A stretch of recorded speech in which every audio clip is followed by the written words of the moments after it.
So I'm gonna start my journey of giving Charlie his new home. I don't know anything about this. I'm no expert. Anyone that wants to bag on me, knock yourselves out. I'm just gonna go ahead and do what I know how to do based on research I've done, and I haven't done a lot, but I'm gonna give Charlie a better home. He's currently in that little bowl you saw. Bowl's about this big. He started out in about this big. So he's expanded. So we're gonna go to a 3.5 gallon tank.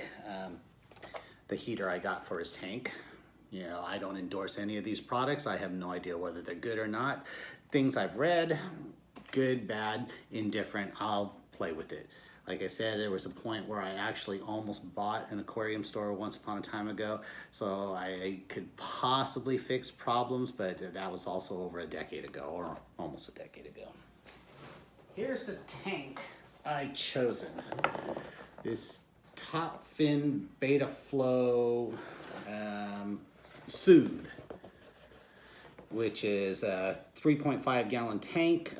It's got a light lid, an undergravel filter from what I understand, and a pump. Basically the things I've read about this are the pump may be on the touch a little bit strong, but there's a way to go ahead and adjust that, which is probably the first thing I'm going to do once I take this out of the box and basically look at it and make sure things are working. So my plan on this is some live plants to go in here, a couple of live moss rocks maybe, live plants. I've talked to some ladies at the fish store, and you know they seem pretty helpful, and that's kind of the direction I want to go. And then I'm going to get those leaves that betta fish like, that kind of helps the water quality more like their natural environment. But you know, that's all down the road. Right now, this is the tank I'm going with.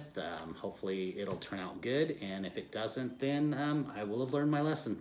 But this is potentially Charlie's new home. The white may clash with some of the stuff around here, but I talked to my wife and daughter, and they both seem to think it's a good idea. So this is what we're going with. So here's the tank out of the box. Never makes me feel good when you open up the box, and at the bottom of the box it's got these broken styrofoam and tore up styrofoam, which basically means someone's opened this before and messed around with it. But you know, we'll see what happens. I'm gonna check everything, and I'll make sure everything's working, and if it's working to my satisfaction, great. If not, PetSmart, here I come. We'll take a look at it. So the first thing I want to do is, this is the lid with the 3 LED lights. I'm going to actually make sure this thing works, so once I get it figured out, I'm going to go ahead and plug it in and make sure that part is going. So I did plug this in. The LED lights are working. I have heard some good and bad things as far as PetSmart getting replacement parts. So hopefully this works really well. I'll do my best to take care of it to where I don't have an issue. And if not, then I will go on the aftermarket like most people and see what I can find to replace. But right now this seems to be working okay, so we're gonna go ahead and put this off to the side up here. My little instruction manual, yay. Because instructions are a good thing.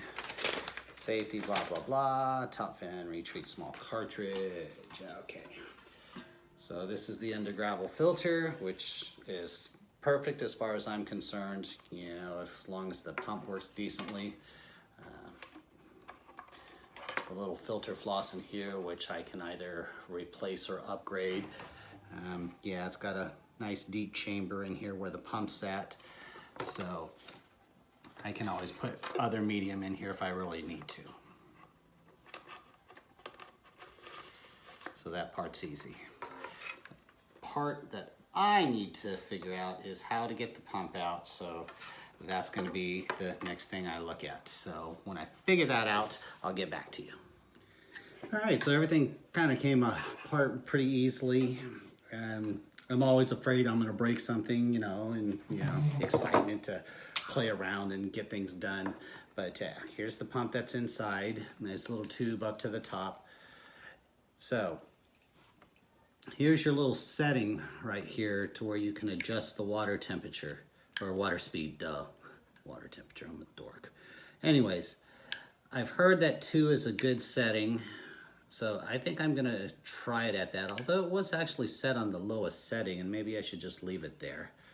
I think I'll just leave it on the lowest setting. Because, I'm gonna go on 2. Or maybe that's just 1. Doesn't matter. Anyways, I just go ahead, I'm gonna put it on the second setting on here, just so I make sure I get enough water flow through the filter. And if it's too much current where it's just gonna push my fish around so much, then I'll go ahead and change it back. But it wasn't that hard to get out or anything. It's not stuck to the bottom. This thing just kind of slides in here, the tube's on it. It slides on quite easily. It's like a little puzzle. And then this right here, so water sucks up in through here, gets into the pump. You have that filter floss in the center of it. So basically the water is gonna come up through here into this chamber here. It goes through the filter into the pump over here, and then up through the top, and then cascades out. All right, so yeah, it's pretty basic and straightforward. There's nothing really complicated about it, so that part is good. Heard rumors also that the motor is not necessarily the best, but that part I don't care about, because just based on the quick look of that motor, it looks like it's easily replaceable. I could be wrong. Once again, been out of the fish business for about a decade, but it looks like it's pretty easy to replace. So that's where I'm at for the moment. I'll get back to you. So the pump is working, but it's a little noisy. It's kind of rattling against the plastic housing of that box, that filter box, that overflow box. So I think I'm gonna go take off and get me a couple of live plants and extra gravel. I don't want to move Charlie out until I'm almost ready, and get some extra filter floss and maybe put it underneath the pump so it's not sitting on or near the casing. Maybe that'll take that rattle out, because once I move this around up here, once I move the cord, see, I think it just needs to have something there to buffer it. Of course, it could be better once you put all the gravel and stuff in there, and it might muffle out the sound, but I don't want to take any chances. So that's where I'm at. Talk to you in a bit. As you can see, I put a few plants in there with gravel, washed out all the gravel. I got so excited talking about plants that I forgot to get that piece of filter floss to muffle the sound of the pump, but it's not too bad at the moment. So I may just be good, and I can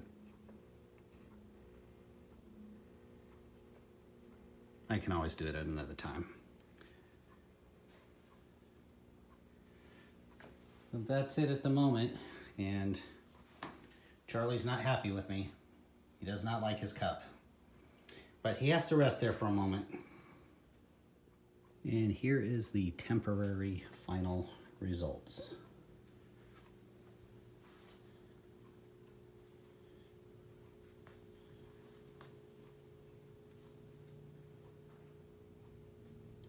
Charlie not necessarily thrilled,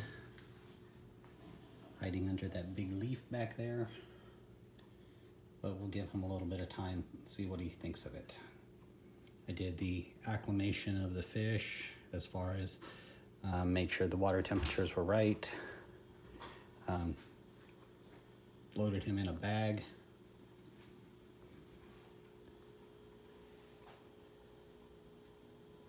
I think I did everything right. Drip lines in the back in case water seeps over the top. There's less sound with this lid on. It definitely seems to muffle out that sound pretty well. But we'll come back to this in a minute and see if Charlie's swimming around.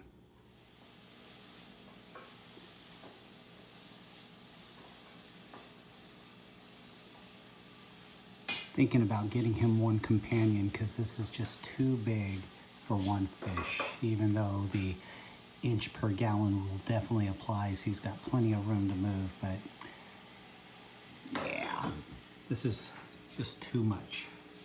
But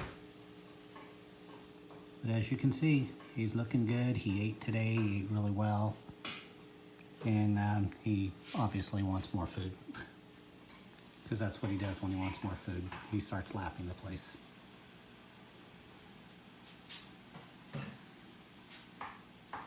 But I did just feed him, so he's not getting any more.